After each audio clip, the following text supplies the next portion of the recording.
Hello friends and welcome again to our YouTube channel ACM education. तो अभी हमारा जो एसिड बेस एंड सॉल्ट्स है उसका आखिरी टॉपिक बच गया था, जो कि था जो केमिकल्स निकलते हैं कॉमन सॉल्ट से। हमारे कॉमन सॉल्ट हमने पिछले वीडियो में पढ़ा था, NaCl होता है, उसके बारे में सब कुछ पढ़ लिया था। उसमें से बहुत सारे केमिकल्स एक्सट्रैक्ट होते हैं, ये हम बात कर रहे थे।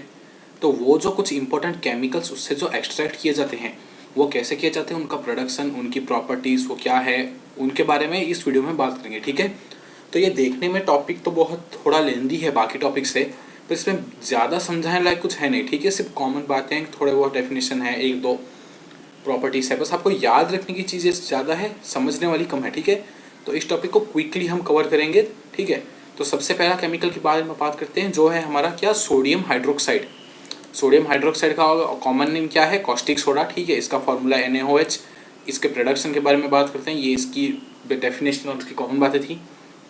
तो प्रोडक्शन इसका कहते करते हैं तो रॉ मटेरियल जो यूज होता है सोडियम हाइड्रोक्साइड का, वो क्या है, सोडियम क्लोराइड ही है, मतलब कॉमन सॉल्ट ही है। ये तो कॉमन सी बात नहीं, कॉमन सोडियम क्लोराइड से ये सारे केमिकल आएंगे, तो सोडियम क्लोराइड उसमें से एक केमिकल होगा ही, मतलब उनके प्रोडक्शन के लिए। तो यहाँ पे जो रॉ मटेरियल है वो है सोडियम क्लोराइड। सोडियम हाइड्रोक्साइड फिर कैसे प्रोड्यूस होता है, देखिए, sodium hydroxide is produced by the electrolysis of concentrated aqueous solution of sodium chloride which is called brine. ठीक है, ये पॉइंट इंपॉर्टेंट है। ये पूरा जो लाइन है ये आपको पूरी तरह से बता देता है प्रोडक्शन के बारे में सोडियम हाइड्रोक्साइड का। ये क्या कर रहा है, इलेक्ट्रोलाइसिस किया जाता है। इलेक्ट्रोलाइसिस आपको पता है, वाटर, देखिए किसी भी सब्सटेंस में वाटर के साथ इलेक्ट्रिसिटी पास की जाती है, तो इलेक्ट्रोलाइसिस वो प्रोसेस होता है। तो यहाँ पे जो सोडियम क्लोराइड है कंसनट्रेटेड, ये देखिए एक और point, concentrated aqueous solution of sodium chloride use किया जा रहा है। यहाँ पे जो हमारा सॉल्ट है सॉलिड फॉर्म में नहीं यूज़ किया जा रहा, एक्वस फॉर्म में, वो भी कंसनट्रेटेड एक्वस सोल्यूशन किसका, सोडियम क्लोराइड का यूज़ किया जा रहा है। तो वो जो concentrated aqueous solution of sodium chloride होता है उसको हम क्या बोलते हैं, ब्राइन। ठीक है, ये देखिए NaCl एक्वस में है, इसको हम क्या बोलते हैं, ब्राइन। इसके साथ वाटर इलेक्ट्रोलाइसिस किया गया तो क्या निकला, NaOH निकला, जो कि हमारा कॉस्टिक सोडा या फिर सोडियम हाइड्रोक्साइड, उसके साथ क्लोरीन और हाइड्रोजन निकली। ड्यूरिंग द प्रोसेस ये देखिए, chlorine is produced at anode यानी कि positive electrode, and hydrogen is produced at cathode negative electrode, और sodium hydroxide is form near the cathode. ठीक है, ये बात होगी। इलेक्ट्रोलिसिस हम करेंगे तो हमारे दो रॉड होते हैं, इलेक्ट्रोड और कैथोड, सॉरी इलेक्ट्रोड दो होते हैं, एक होता है कैथोड, एक होता है एनोड। वहाँ पे कौन सा क्या प्रोडक्ट निकलता है ये है। इसके बारे में अगर आपको ज़्यादा नहीं पता कैथोड एनोड क्या होता है, तो ये आपको जो अगला चैप्टर है केमिस्ट्री का, मेटल एंड नॉन मेटल, उसके बारे में हम वहाँ पे बात करेंगे, उसमें आपको क्लियर पता चल जाएगा। और अगर आपने पहले से पढ़ा है 9th में, आपको थोड़ी बहुत आइडिया है कैथोड एनोड क्या होता है, तो आपको पता चल गया। ठीक है, इसमें ज़्यादा समझाने कुछ था नहीं। फिर यूजेस देख लेते हैं सोडियम हाइड्रोक्साइड के। तो sodium hydroxide use in making soaps and detergent, ये तो आपको पता ही है। फिर sodium hydroxide is use in making artificial textile fibre such as rayon. तो जो रेयन है, उस तरह के जो फाइबर्स होते हैं आर्टिफिशियल फाइबर जैसे कि रेयन, उनमें भी यूज़ किया जाता है क्या, सोडियम हाइड्रोक्साइड। फिर इसके साथ जो और दो प्रोडक्ट्स निकलते हैं ना हमारे, क्लोरीन और हाइड्रोजन, ये दोनों भी काफ़ी यूज़ होते हैं हमारे। ठीक है, इसलिए ये एक बहुत ही इंपॉर्टेंट प्रोसेस बन जाता है। बाकी कोई भी आप जितने भी अभी इसके बाद केमिकल्स देखोगे, वहाँ पे देखोगे जो बाई प्रोडक्ट्स है, बाई प्रोडक्ट्स मतलब एक मेन प्रोडक्ट है हमारा NaOH, उसके साथ जो प्रोडक्ट निकल रहे हैं, इंटेंशनली हम नहीं चाहते ना कि वो प्रोडक्ट्स भी निकले, पर वो निकल रहे हैं इस रिएक्शन में, तो वो जो प्रोडक्ट्स फॉर्म होते हैं वो बोलते हैं हम बाई प्रोडक्ट्स। तो बाई प्रोडक्ट्स ज़्यादातर रिएक्शन में उनका ज़्यादा कोई यूज़ नहीं होता, पर यहाँ पे जो हमारे बाई प्रोडक्ट्स हैं उनका भी यूज़ होता है। ठीक है, तो अब जो बाई प्रोडक्ट्स हैं क्लोरीन और हाइड्रोजन, उनके बारे में हम पढ़ते हैं। तो ये देखिए, ये क्लोरीन के यूजेस हैं, पढ़ लीजिए आप, ज़्यादा कुछ इसमें है नहीं। ये देखिए, chlorine is used in making sterilised drinking water, water in swimming pool. यहाँ पे chlorine is used in production of bleaching powder. Chlorine also used in production of hydrochloric acid. फिर जो हमारे प्लास्टिक्स होते हैं PVC, और जो पेस्टिसाइड्स होते हैं, क्लोरोफ्लोरोकार्बन जो हमारा AC में यूज़ होता है केमिकल, इन सब में भी क्लोरीन यूज़ होता है। और उसके साथ जो सॉल्वेंट्स होते हैं हमारे ड्राई क्लीनिंग के लिए, उसमें भी यूज़ होता है हमारा। तो इतने सारे यूज़ हैं हमारे किसके, क्लोरीन के। फिर हम पढ़ते हैं यूजेस ऑफ हाइड्रोजन। तो हाइड्रोजन यूज़ होता है कहाँ पे, ऑयल, जो ऑयल हमारा, हम जो घी निकालते हैं ऑयल से, वहाँ पे हमारा हाइड्रोजन यूज़ होता है। उसके साथ हाइड्रोक्लोरिक एसिड में हाइड्रोजन यूज़ होता है, और हमारा जो एमोनिया यूज़ होता है फर्टिलाइजर्स में, वहाँ पे भी हाइड्रोजन यूज़ होता है। फिर हाइड्रोक्लोरिक एसिड हम जो क्लोरीन और हाइड्रोजन है उससे हम फिर हाइड्रोक्लोरिक एसिड भी बना सकते हैं। वहाँ पे हमारा हाइड्रोक्लोरिक एसिड प्रोड्यूस होता है, उसके भी कई यूजेस हैं। जैसे कि जो हाइड्रोक्लोरिक एसिड है वो हमारा जो है आयरन शीट्स जो होते हैं उनको क्लीन करने के लिए यूज़ किया जाता है। टिन की गाल्वनाइजेशन टिन के लिए उसके लिए यूज़ किया जाता है। फिर जो मेडिसिन है और कॉस्मेटिक्स है उनमें हाइड्रोक्लोरिक एसिड का यूज़ है। टेक्सटाइल, डाइंग, टैनिंग इंडस्ट्रीज, इन सब में भी हाइड्रोक्लोरिक एसिड की यूज़ है। ठीक है, तो ये सारे बेसिक यूज़ है किसके, हमारे हाइड्रोक्लोरिक एसिड के। फिर हम बात करते हैं किसकी, वॉशिंग सोडा की। ये हमारी बात हो गई थी पिछले केमिकल की। अब वॉशिंग सोडा की बात करते हैं। देखिए इनमें ज़्यादा कुछ समझाने लायक है नहीं, इसलिए मैं स्पीड में ये सब कुछ कर रहा हूँ। ठीक है, मतलब स्पीडली कवर करा रहा हूँ क्योंकि इसमें ज़्यादा याद की चीज़ें हैं, समझने लायक कुछ नहीं है। तो वॉशिंग सोडा देखते हैं। वॉशिंग सोडा का फॉर्मूला क्या है, Na2CO3.10H2O। ये है वॉशिंग सोडा का फॉर्मूला। यहाँ पे जो 10 मॉलिक्यूल्स ऑफ वाटर आपको दिख रहे हैं ना, .10H2O, वो यहाँ पे वाटर ऑफ क्रिस्टलाइजेशन है। ये क्या है, वो हम ये जो जितने भी केमिकल्स है उसके बाद इसी वीडियो में बात करेंगे वाटर ऑफ क्रिस्टलाइजेशन क्या होता है। ठीक है, अगर आपको नहीं पता तो उसके बारे में बात करेंगे। तो इसका फॉर्मूला क्या है, Na2CO3.10H2O, ये इसका फॉर्मूला है। अब इसके प्रोडक्शन के बारे में हम बात करते हैं कि कैसे प्रोडक्शन इसका होता है। तो सबसे पहला जो स्टेप है प्रोडक्शन ऑफ वॉशिंग सोडा का, वो आपका जो सोडियम बाइकार्बोनेट है उसी का और इसका पहला पॉइंट सेम ही है। ये देखिए जो NaCl + NH3 + H2O + Ca2 से जो निकला वही है। फिर NaHCO3 इसको हीट दी हमने तो Na2CO3 निकला, साथ में कार्बन डाइऑक्साइड, साथ में वाटर। फिर जो Na2CO3 है उसके साथ हमने 10 मॉलिक्यूल्स ऑफ वाटर ऐड कर दिए तो Na2CO3.10H2O ये पूरा हमारा हुआ। देखिए फिर से एक बार बता देता हूँ। तो सबसे पहला स्टेप देखिए क्या है, NaCl, यहाँ पे हम cold and concentrated solution of sodium chloride use करेंगे, जो ब्राइन वही हमने यूज़ किया था पिछले बार वो यूज़ करेंगे। उसके साथ क्या कर यूज़ करेंगे, ammonia and carbon dioxide to obtain sodium hydrogen carbonate. ठीक है, तो ये हम पहले सोडियम हाइड्रोजन कार्बोनेट NaHCO3 ये यहाँ पे प्रोड्यूस करेंगे और उसके साथ यहाँ पे बाय प्रोडक्ट क्या निकलेगा, NH4Cl। फिर जो NaHCO3 हमारा बना उसको फिर हम हीट देंगे तो उसमें से क्या होगा, Na2CO3 फॉर्म होगा, कार्बन डाइऑक्साइड और वाटर अलग अलग हो जाएगा। फिर जो Na2CO3 है हमारा, इसको हम क्या बोलते हैं, ये उसको हम बोलते हैं सोडा एस, क्योंकि इसमें अभी वाटर ऑफ क्रिस्टलाइजेशन नहीं है। जो Na2CO3 हमारा बना अभी, इसको हम बोलते हैं सोडा एस। फिर जो सोडा एस है इसमें हम 10 मॉलिक्यूल्स ऑफ वाटर ऐड करते हैं तो हमारा वॉशिंग सोडा बना। ये बात होगी प्रोडक्शन की। अब हम बात करते हैं प्रॉपर्टीज ऑफ वॉशिंग सोडा। तो पहली प्रॉपर्टी क्या है, इट है ट्रांसपेरेंट क्रिस्टलाइन सॉलिड। अगली प्रॉपर्टी जो बहुत ही कम हमारे मेटल कार्बोनेट होते हैं जो कि सोल्यूबल होते हैं वाटर में, उनमें से वॉशिंग सोडा एक है। तीसरी प्रॉपर्टी क्या है, washing soda is a water in alkaline which turns red litmus blue. तो ये एक अल्कालाइन है, ठीक है, तो हमारा रेड लिटमस ब्लू करेगा, ये कॉमन बात है। फिर जो डिटर्जेंट है, क्लीनिंग प्रॉपर्टीज इसकी है, तो ये डिटर्जेंट प्रॉपर्टीज रखता है वो हमारा वॉशिंग सोडा। फिर अब इसके यूजेस देखते हैं। तो बेसिकली क्लीनिंग एजेंट है, तो हमारा जो डिटर्जेंट हो गया, सोप हो गया, उनमें ये यूज़ होगा। फिर जो सोडियम कार्बोनेट है ये हमारा वाटर में परमानेंट हार्डनेस रिमूव करने में भी यूज़ होता है। परमानेंट हार्डनेस आपको नहीं पता तो आप गूगल सर्च कर लेना। परमानेंट हार्डनेस बेसिकली अगर मैं बताऊँ तो जो बहुत सारे मेटल या फिर और ज़्यादा इम्प्योरिटीज़ होती है तो उसमें भी वाटर के दो तरह के हार्डनेस होते हैं, टेम्पररी हार्डनेस, परमानेंट हार्डनेस। ये सब अभी आपको 10th में जानने की ज़रूरत नहीं, बस ये याद रखिए जो परमानेंट हार्डनेस ऑफ वाटर अगर है वाटर में तो उसको रिमूव करने के लिए सोडियम कार्बोनेट यूज़ होता है। और सोडियम कार्बोनेट कहाँ पे यूज़ होता है, ग्लास, सोप, पेपर, इन सब में। और इसके साथ एक कंपाउंड है बोरोक्स, उसके मैन्युफैक्चर में भी यूज़ होता है सोडियम कार्बोनेट। फिर हम बात करते हैं किसकी, बेकिंग सोडा की। तो बेकिंग सोडा का फॉर्मूला क्या है, NaHCO3।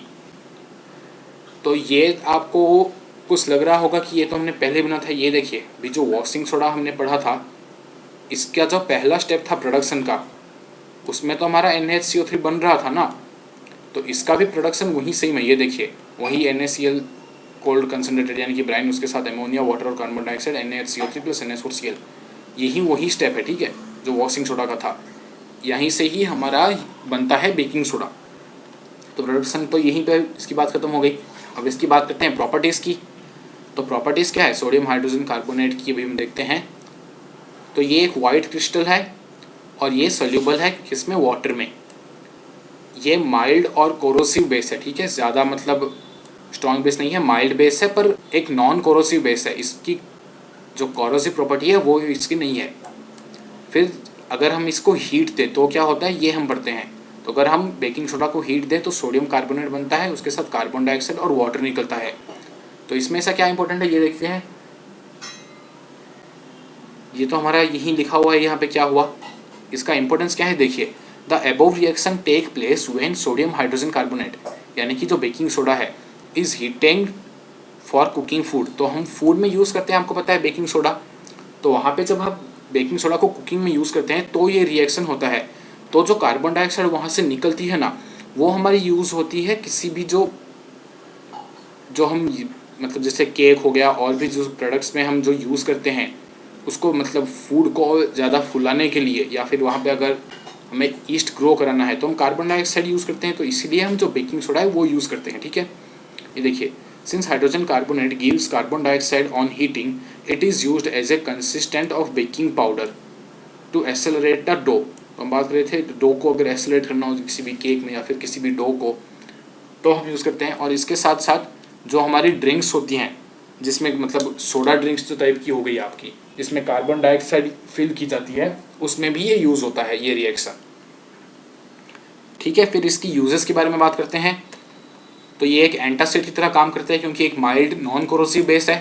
तो अगर आपको एसिडिटी है, मतलब आपके प्लेट में ज़्यादा एसिड प्रोड्यूस हो रहा है, तो आप जो बेकिंग सोडा है उसको यूज़ कर सकते हो एज एन एंटासिड। एंटासिड मतलब क्या, वो आपकी जो एक्सेस एसिडिटी है उसको रिमूव कराने के लिए हेल्प करती है। तो ये एक बेस है, तो इसीलिए आपको ये न्यूट्रलाइजेशन रिएक्शन कराएगा आपके एसिड को न्यूट्रलाइज कराने के लिए।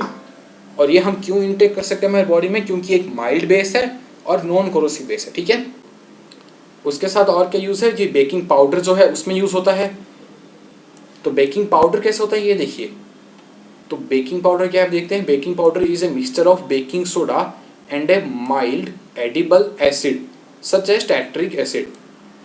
तो जो हमारा है बेकिंग सोडा, उसमें कोई एडिबल माइल्ड एसिड, मतलब जिसका पीएच थोड़ा कम हो, वैसा एडिबल एसिड जो हम ले सके, जैसे कि टैट्रिक एसिड, वो यूज़ होता है बेकिंग सोडा में।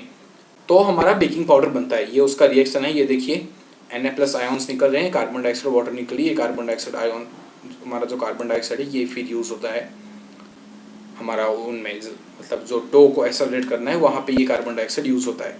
तो ये हमारा काम होता है इसका बेकिंग पाउडर का।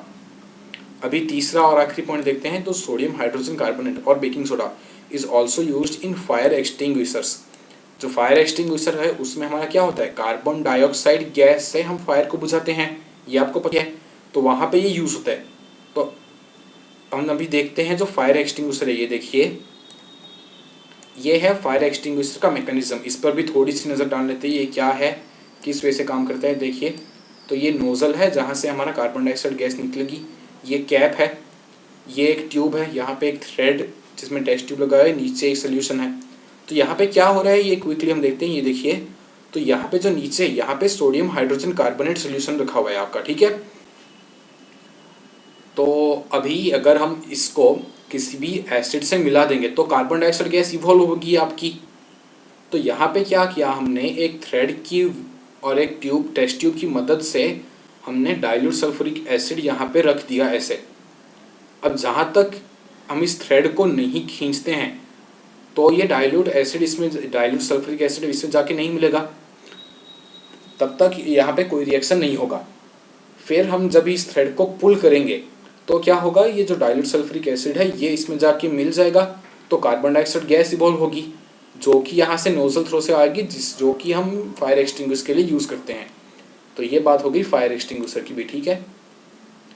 तो अब थोड़े केमिकल्स और रह गए हैं जो हमारे कॉमन सॉल्ट से डिराइव होते हैं, उनके बारे में भी अब इसी वीडियो में बात कर लेते हैं और इस चैप्टर को फिर ये इसी वीडियो में कंक्लूड भी कर देंगे, ठीक है, वाटर ऑफ क्रिस्टलाइजेशन भी डिस्कस करके। तो ठीक है, अभी हम जो हमारा अगला जो कंपाउंड है, केमिकल है, उसके बारे में बात करते हैं। तो वो है ब्लीचिंग पाउडर। तो सबसे पहले ब्लीचिंग पाउडर का फॉर्मूला क्या होगा, CaOCl2। ये हमारा ब्लीचिंग पाउडर का फॉर्मूला है। ये इसका एक और नाम क्या है, इसका एक नाम है क्लोराइड ऑफ लाइम। इसकी प्रिपरेशन देखते हैं। तो सबसे पहले हमने स्लैक लाइम लिया जो कि है CaOH2 होल ट्वाइस, इसमें क्लोरीन ऐड की तो CaCl2 बना जो कि ब्लीचिंग पाउडर, उसके साथ वाटर निकला। ये देखिए bleaching powder is prepared by passing chlorine gas over dry slack lime. फिर प्रॉपर्टीज ऑफ ब्लीचिंग पाउडर देखते हैं।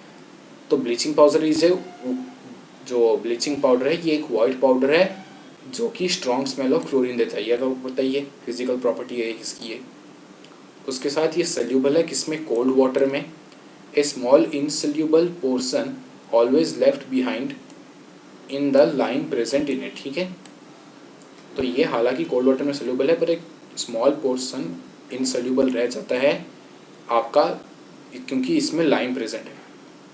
फिर bleaching powder reacts with dilute acid to produce chlorine. तो ये तो आपको पता ही है, ये देखिए ये रिएक्शन ब्लीचिंग पाउडर उसके साथ सल्फरिक एसिड, तो हमारा क्या निकला, कैल्शियम सल्फेट CaSO4, उसके साथ क्लोरीन गैस हमारी इवॉल्व होती है और वाटर निकलता है।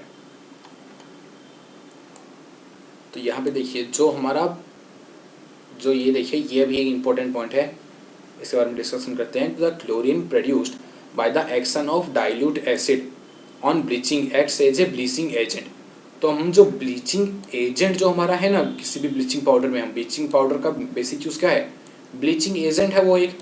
तो वो जो काम है वो हमारा एक्चुअली कौन कर रहा है, जो क्लोरीन गैस है ना हमारी, वहीं ये सारा काम करती है हमारे जो ब्लीचिंग एक्शन होता है वो। Thus the real bleaching agent present in bleaching powder is chlorine. ये देखिए the bleaching action of chlorine is due to the oxidising property. अब ब्लीचिंग एक्शन क्लोरीन का कैसे है, क्योंकि इसकी ऑक्सीडाइजिंग प्रॉपर्टी है। जैसे कि some coloured substance turn colourless when oxidised by chlorine. Actually, the bleaching powder is an arrangement for storing chlorine. This is because chlorine gas itself is difficult to store and utilize. तो यहाँ पे ये क्या कर रहा है, जो chlorine हमारा गैस है उसकी ऑक्सीडाइजिंग प्रॉपर्टी है जिस वजह से वो ब्लीचिंग एजेंट है एक। तो अब आप सोचते होंगे ठीक है तो हम तो सीधी क्लोरीन गैस ही फिर यूज़ कर ले, ब्लीचिंग पाउडर क्यों यूज़ करते हैं। तो क्लोरीन गैस आप सीधे ही स्टोर करना बहुत डिफिकल्ट है, इसलिए ब्लीचिंग पाउडर के हेल्प से हम क्लोरीन गैस को स्टोर करते हैं और फिर उस क्लोरीन गैस को हम यूज़ करते हैं हमारी कोई भी सब्सटेंस को अगर हम ब्लीच करना है तो। हम इसके यूजेस देखते हैं। यूज्ड इन ब्लीचिंग क्लॉथ, जैसा आपको पता ही होगा कपड़ों में ब्लीच यूज़ किया जाता है। उसके साथ साथ linen, textile industries, wood pulping, paper industry, इन सब में भी यूज़ किया जाता है। वॉशिंग क्लॉथेस, लॉन्ड्री, इन सब में भी यूज़ किया जाता है। फिर bleaching powder is A disinfecting drinking water supply, that is for making हमारा drinking water free from germs. इसका मतलब क्या हुआ, जो क्लोरीन गैस हमारी है ना वो वाटर को डिसइंफेक्ट करने के लिए, उसमें जो बैक्टीरिया और भी जो माइक्रोब्स होते हैं हार्मफुल माइक्रोब्स, उसको किल करने के लिए भी हमारी क्लोरीन गैस यूज़ होती है। आपने देखा होगा कि आपका जो टेप वाटर आता है उसमें कभी कभी आपकी एक स्ट्रॉन्ग स्मेल सी आती होती है क्लोरीन की, तो वो इसलिए क्योंकि उनमें ब्लीचिंग पाउडर ऐड किया जाता है ताकि वो वाटर जो है वो डिसइंफेक्टिंग हो सके, मतलब उसमें से हार्मफुल माइक्रोब्स है वो किल किया जा सके। फिर ब्लीचिंग पाउडर का और क्या यूज़ है, क्लोरोफॉर्म में यूज़ में ही बनाया जाता है। क्लोरोफॉर्म हमारा AC रेफ्रिजरेटर पहले यूज़ होता था, अभी यूज़ इतना नहीं होता क्लोरोफॉर्म। और उसके साथ क्लोरोफॉर्म जो है उसकी मेडिकल प्रॉपर्टीज़ भी कुछ होती है, उनमें भी यूज़ किया जाता है। ठीक है, फिर जो ब्लीचिंग पाउडर है ये हमारा ऊल जो है उसको अनश्रिंकेबल बनाने के लिए भी ब्लीचिंग पाउडर यूज़ किया जाता है। तो ऊल जो नेचुरली होता है वो काफ़ी ज़्यादा श्रिंक होता है अगर आप उसको नॉर्मली वाटर से वॉश करो, तो अगर आप उसमें थोड़ा ब्लीचिंग पाउडर ऐड कर दोगे तो वो बहुत ज़्यादा हद तक अनश्रिंकेबल बन जाता है ऊल। तो इसमें भी ब्लीचिंग पाउडर यूज़ होता है।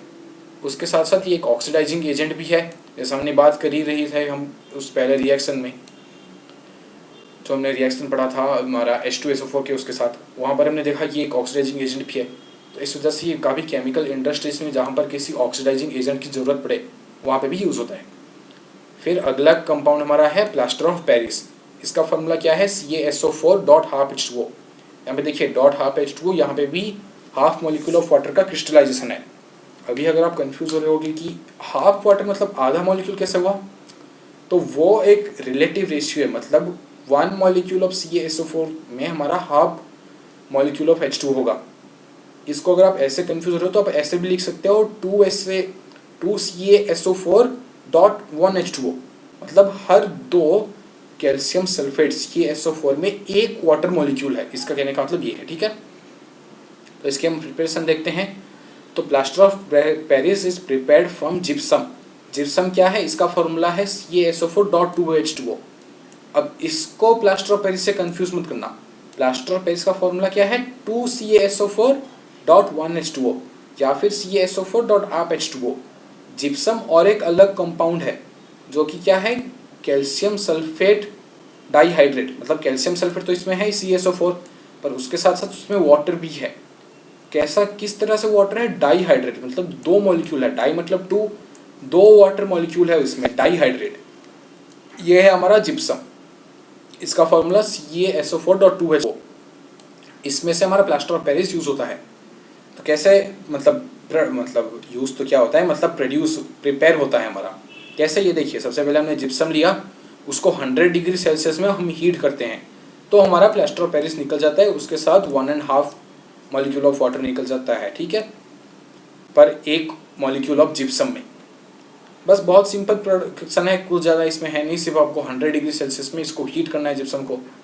अभी हम जो बात कर रहे थे, ये देखिए, इस रिएक्शन को आप इस वे में भी लिख सकते हैं। अगर आपको यहाँ पे हाफ H2O कन्फ्यूज हो रहा है तो यहाँ पे 2H2O कर दीजिए, पूरे रिएक्शन को 2 से मल्टीप्लाई कर दीजिए तो क्या होगा, 2CaSO4.2H2O, मतलब CaSO4.2H2O होल इंटू 2। इसको आपने हीट किया 2CaSO4.H2O प्लस 3H2O, तो इन दोनों में से कोई भी ठीक है। ये हमारा अगर दो मॉलिक्यूल ऑफ जिप्सम है तो ये रिएक्शन है। अगर एक ही मॉलिक्यूल आप लिख रहे हो, मतलब एक ही मॉलिक्यूल ऑफ जिप्सम के रेस्पेक्टिव से आप अगर लिख रहे हो तो ये रिएक्शन है। भी प्रॉपर्टीज प्लास्टर ऑफ पेरिस की, ये एक वाइट पाउडर है, इसकी बहुत ही रिमार्केबल प्रॉपर्टी है setting into a hard mass on waiting with water. अगर आप प्लास्टर ऑफ पेरिस को अगर आप थोड़ा वाटर में एक्सपोज कर दोगे तो ये बहुत ही जल्दी एक हार्ड मास में सेटल डाउन हो जाता है। अब इसी प्रॉपर्टी को यूज़ किया जाता है आपके बोन को फिक्स करने के लिए। आपने देखा होगा कहीं ये बोन में ऐसे इस तरह से प्लास्टर बंध जाते हैं, तो वहाँ पे प्लास्टर ऑफ पेरिस का यूज़ होता है ब्रोकन बोन्स को ठीक करने के लिए। वहाँ पे क्या किया जाता है, प्लास्टर ऑफ पेरिस ऐसे बांध दिया जाता है, फिर उसको वेट किया जाता है तो ये एक हार्ड मास बन के रह जाता है। मतलब क्या होता है, अभी आपको प्लास्टर ऑफ पेरिस है उसमें वाटर ऐड कर दिया तो ये फिर से आपने जिप्सम बना दिया एक्चुअली। तो फिर आप यहाँ पे जिप्सम आप इस तरह से आपके बोन पर अप्लाई किया जाता है, ब्रोकन बोन में, ताकि वो जो आपका पर्टिकुलर पार्ट है बॉडी का उसमें मूवमेंट बहुत ज़्यादा हद तक रेस्ट्रिक्ट हो जाए। तो उससे क्या होगा, आपके जो बोन वापस रीग्रो होगा बोन मेरो से, वो प्रोसेस स्पीडअप हो जाएगा। तो ये इसकी बहुत इंपॉर्टेंट मेडिकल यूज़ है। ठीक है, तो ये पहला पॉइंट भी यही था, ये पूरा मैंने एक्सप्लेन कर दिया, आप यहाँ से पढ़ लेना पॉज करके अगर थोड़ा भी डाउट हो। दूसरा पॉइंट देखते हैं, इसके साथ जो making toys, decorative materials, cheap ornaments, cosmetics, chalk, जो ब्लैक बोर्ड चौक होती है, उन सब में भी प्लास्टर ऑफ पेरिस यूज होता है। क्यों, उसकी उसी प्रॉपर्टी से, क्योंकि ये हार्ड मास में सेटल डाउन हो जाता है। फिर तीसरा पॉइंट ये काफ़ी इंपॉर्टेंट है, plaster of Paris is used in fire proofing material. तो इसमें बहुत जल्दी आग नहीं लगती प्लास्टर ऑफ पेरिस में। ठीक है, ये बहुत हद तक फायर रेजिस्ट होता है, इसलिए अगर आप किसी भी मटेरियल को फायर प्रूफ बनाना हो तो उसमें प्लास्टर ऑफ पेरिस की कोटिंग दी जाती है। ये पॉइंट और ये पहला पॉइंट, ये तो काफ़ी इंपॉर्टेंट है प्लास्टर ऑफ पेरिस की यूज़ ऑफ, मतलब इस सब टॉपिक के अंदर जो यूज़ ऑफ प्लास्टर पेरिस है इसके अंदर ये दो पॉइंट काफ़ी इंपॉर्टेंट है, याद रखिए। फिर और दो पॉइंट है, ये केमिकल लेबोरेटरीज में यूज़ किया जाता है। एयर गैप्स, जैसे कि आपका एयर टाइट जो अरेंजमेंट्स यूज़ होते हैं उसमें, अगर आपको कोई भी जैसे एयर टाइट, आपको कोई भी अगर एक चाहिए, आपको कंटेनर चाहिए एयर टाइट, या फिर कोई भी एक एपरेटस चाहिए जिसमें आपको बिल्कुल भी एयर एंटर नहीं करनी, तो वहाँ पे जितने भी पोर्स होंगे छोटे मोटे जहाँ पे एयर आ सकती है, वहाँ पे प्लास्टर ऑफ पेरिस यूज़ किया जाता है ताकि वो पूरी तरह से एयर को ब्लॉक कर सके। ये एक इसका और यूज़ है।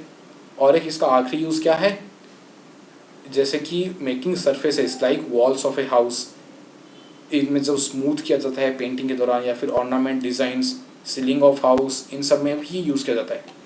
तो ये बात होगी हमारे जितने भी केमिकल्स थे जो कि कॉमन सॉल्ट या फिर और भी कई जो कंपाउंड है, उनमें से जितने भी केमिकल्स एक्सट्रैक्ट किए जाते हैं उनमें से कुछ इंपॉर्टेंट केमिकल जो आपकी सिलेबस में है उनके बारे में पूरा डिस्कशन कर लिया। अब आखिरी टॉपिक हमारा बचा वाटर ऑफ क्रिस्टलाइजेशन। तो ये मैं बता रहा था कि वीडियो एंड में बात करेंगे। तो अभी देखते हैं वाटर ऑफ क्रिस्टलाइजेशन क्या होता है, ठीक है। तो there are some salts which contain a few water molecules as an essential part in their crystal structure. तो क्या है, कोई भी अगर सॉल्ट है तो किन्हीं किन्हीं सॉल्ट में बाय डिफ़ॉल्ट उनमें वाटर के कुछ मॉलिक्यूल्स होते हैं। अब ये ऐसा नहीं है कि ये ना होने से भी हो जाएगा, वो जो पर्टिकुलर सॉल्ट है उसमें जो वाटर मॉलिक्यूल है वो उसका एक एसेंशियल पार्ट है। The water molecules which form part of the structure of crystal are called the water of crystallisation, ठीक है। ये इसका डेफिनेशन आपको समझ में आ गया होगा। The salts which contain water of crystallisation are called hydrated salts. जिन सॉल्ट्स में ये होता है वाटर ऑफ क्रिस्टलाइजेशन उनको हम क्या बोलते हैं, हाइड्रेटेड सॉल्ट्स। जैसे कि ये देखिए CuSO4.5H2O, CaSO4.2H2O, FeSO4.7H2O, ये सब क्या है, हाइड्रेटेड सॉल्ट है। अब अगर आप CuSO4.5H2O को हम क्या बोलते हैं, ब्लू विट्रॉल बोलते हैं, ठीक है, ये इसका कॉमन नेम है। FeSO4.7H2O को ग्रीन विट्रॉल बोलते हैं, ये इसका कॉमन नेम है। तो अगर आपको कोई, ये दोनों भी आप याद रखना, ठीक है, इनका नाम CuSO4.5H2O, blue vitriol, green vitriol, ये दो भी इंपॉर्टेंट है, कभी कभार पूछ जाते हैं ब्लू विट्रॉल, ग्रीन विट्रॉल का फॉर्मूला, ठीक है। तो अगर अब देखिए आपको कोई अगर पूछे कि ब्लू विट्रॉल का फॉर्मूला क्या है, तो ब्लू विट्रॉल का फॉर्मूला CuSO4.5H2O ही है। अगर आपने CuSO4 बोल दिया ब्लू विट्रॉल का फॉर्मूला तो ये गलत है।